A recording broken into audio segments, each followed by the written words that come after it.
Hello, so I am going to London tomorrow. As a result, I am trying to pack right now. Normally, when I start packing for a trip, it doesn't matter how long the trip is, I will literally start packing at like 8 p.m. Like, I'll always have these grand plans that I'll start packing at like 5 p.m. or like weeks before, and I'll be prepared. But that's not me. So. Instead, I usually start packing at 9 p.m. the night before. It takes me forever to pack. I don't know why, but I am the world's slowest packer. And then I end up basically not going to bed until like 2 or 3 in the morning. And inevitably, the plane, train, whatever leaves at like 7 in the morning. So I have to be awake and if I go to bed at like 3, I only get like an hour's sleep, and then I have to like leave by like 5, and then I'm like exhausted. So we're trying to beat that cycle today. So I'm packing, or I'm at least laying out all of my clothes and every single thing that I need, and I'm going to try to pack during the day this morning, and then that way I will be fully packed and ready to go tonight. So let's do that. I think I've planned out all of my outfits, and yeah, I think this is going to be a fun trip. So yeah, I'm now like steaming my clothes because I always try to like steam things a bit before I leave. But I bought this like it's a travel steamer. It's by this brand Steamery. I think it'll be good for, let me say this. This thing has the world's tiniest tank, so you can get through like a shirt. That's the one problem. It's the one problem I have, like, with it, is that I can't really do a lot, but it's called a travel steamer, so I'm going to go with it. And also the one thing that it does do, and this is why I bought it, which is cool, is that you can use, this can function like as an iron. So you just put it directly up against the shirt, and it like simulates the same effect as ironing if you put something behind it, which I think helps with like accelerating the steaming process. But like, would I say this is the world's best steamer? No. But like, if you're in the US, don't bring something with US voltage and plug it into your hotel room's power supply. You will blow something up. Just saying. You really can't just like slap a converter on it and think it's gonna work. It won't. You will blow up your hotel. Maybe not blow it up, but at least cause a fire. And then they'll charge you. For the first time ever, it's looking like I might actually go to bed at a reasonable hour before my train leaves. So my hair is now done. I'm going to pin curl it up because it's set and I'm not taking it down again. And then I will finish like some last things. I want to clean up a little bit. And I think we will be getting to bed at 11:30.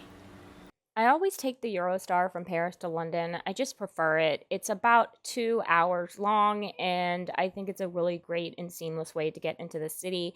I always pay for standard premier, which includes a little bit of breakfast, and then I immediately go to sleep.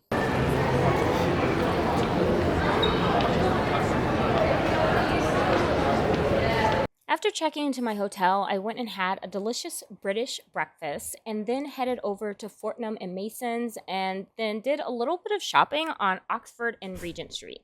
After that, I headed to Covent Garden because I wanted to do a little bit more shopping and also just to enjoy the area and see some of the sights.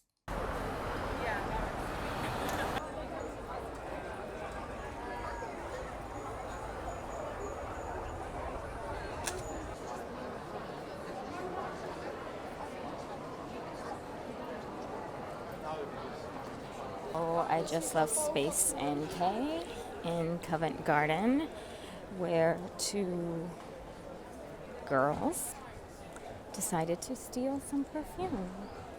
And all I have to say is, seriously, it's just not normal. Like, why is this, like, this is just a problem everywhere. And I won't use the term that most people, frankly, in Europe use to describe these girls because I do think it's a derogatory term. Nonetheless, I understand people's frustration because they just do it with such boldness. Day 2 was off to a slow start. I had lunch with Alexandra at Brasserie of Light and Selfridges. The food was so good. In fact, this little piece of chocolate you're about to see, it's covered in actual edible gold.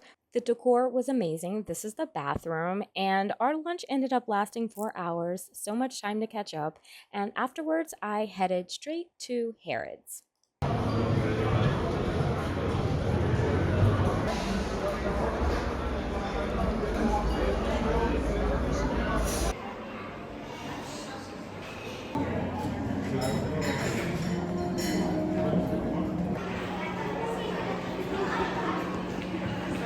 Hi! It is the end of day 2 here in London, and it has been so much fun. I actually was going to film this video much earlier, but I ended up meeting some Americans in like the hotel dining area, and we just had a really nice time chatting. Turns out they're coming to Paris on Saturday, so they'll get in Saturday morning. I get back Friday night, so that will be nice. I told them I'd meet up with them. I always love meeting other Americans when I'm like out traveling. And I'm like, you're going to Paris? I can tell you all about Paris. I also had lunch today at Brasserie of Light, where I met Alexandra Alexis. That's what she's known on as TikTok, but you can find her as Alex Galaxy on Instagram. And she's super sweet. She's American, Finnish, and she now lives in London. And it was just really nice getting to know her better and just to have this like really great lunch. It's so crazy how you can meet people online and you meet them in person and it's like you've known them. And our lunch was so long, it was like 4 hours. So she's lovely. So yes, it was a good day. So I also, I showed you the video. I went to Harrods. I haven't been to Harrods in forever. It was a little weird, I gotta be frank, but it was nice. When I say I haven't been, it was weird, I just mean that it was like it was very dark and there were just a lot of people. It just felt very crowded. Like this whole trip to London has felt very crowded, and so that's been a bit I don't know, it's just been different. Tomorrow is my last and final day here. My train leaves at 7 o'clock, so I'll probably leave the hotel no later than 5, but there are still so many things that I want to do. I want to go to a couple museums and whatnot, so I'm going to do that. I already did a little bit of sale shopping over at Selfridges and a few other places, and I'm not going to really do any more. I really just want to enjoy this trip. I got my coffee, which was essential. And yeah, so I'm just really going to try to enjoy the last day of my trip. So yeah, I will be taking more video tomorrow. I'm really excited. I'm going to see an exhibit and I will definitely be showing it to you. It's going to be so cool and everything. So yeah. All right. That's all I have to say.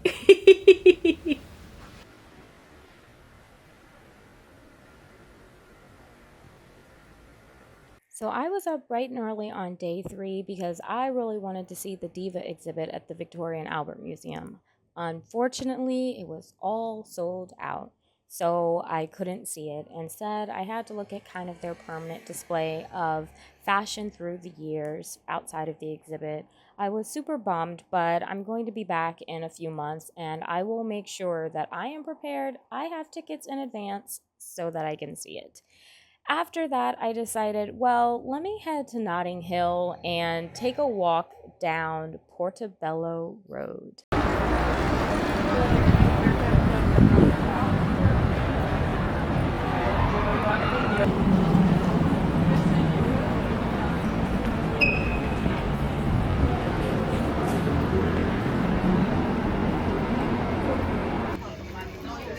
Walking down Portobello Road, visiting Portobello Market.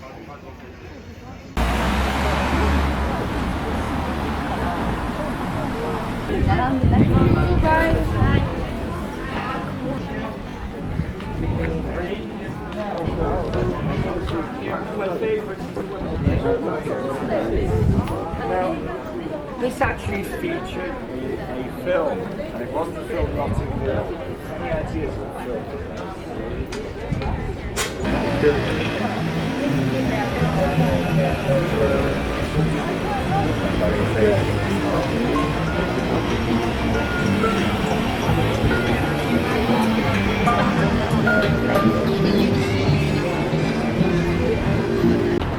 Okay, you all, I really wanted to film a video saying, oh, I'm leaving London, I'm like leaving my hotel. But you will literally, I am standing outside because the lobby of the hotel, including like the lounge, it's so loud and it smells so strongly of perfume. Literally, I couldn't bear it anymore. I sound like I'm 105. The smells and the noise were too much for me. It was just too much. Hello. I look terrible, so please cut me some slack. Because I definitely did not sleep very much. And I didn't sleep well. I am back. I am back in Paris. I got back last night. Are you an immediate, unpacker? I'm an immediate unpacker. I hate it, having that stuff everywhere. But what about you? Are you an immediate unpacker? I don't know. That's just me. It just works for me. Anyway. Okay, so I was never a big coffee drinker until I moved to France because coffee makes me really hyper. But then I moved to France, where everyone drinks coffee, and so I got kind of used to it. When the borders started opening up, I started going to London, and I would go to Fortnum Mason's. And one time when I was there over Christmas, they had Christmas coffee, that's Christmas blend. So I got it, and I loved it. I absolutely loved it. It was so tasty. So now one of the things that happens when I go to London is I always get coffee from Fortnum Mason. So I'm going to show you the 2 coffees that I got, and then I'm also going to show you some other little treats that I bought. First and foremost, I got this. It is a Guatemala Santa Clara Colombia blend. The man made this for me, so I'm really excited to try this.